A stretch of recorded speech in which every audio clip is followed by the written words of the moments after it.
সারাদিন কাজ করে ছেলে পেলের হাতে টাকা দেয় মা বাপ, সকাল থেকে সন্ধ্যে পর্যন্ত খাটিয়ে খাটিয়ে যাই টাকা নিয়ে আসে, পরিবারের সংসারের টাকা জোগাড় করে।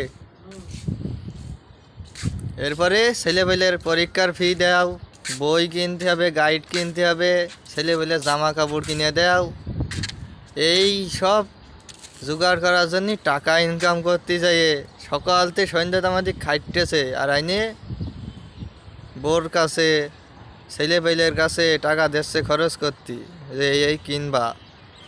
টাকাটা যে কমই খরচ করছে সেইটা খেয়াল করে দেখলে না, ছেলেটা যে কোনে কি করছে টাকা নিয়ে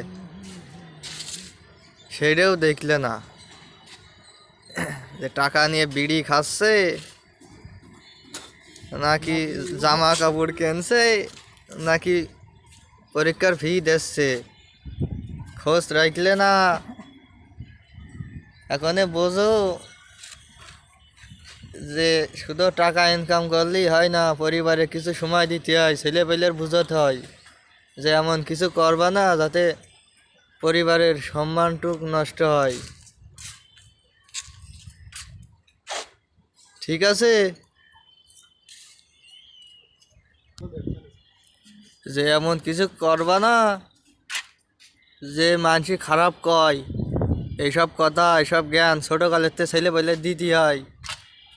পাশাপাশি বহুত রকমের জ্ঞান দিতে হয়, ছোটো ছোটোভাবে ছেলেপেলে শিখাতে হয়, সবসময় বুঝতে হয়। ঠিক আছে?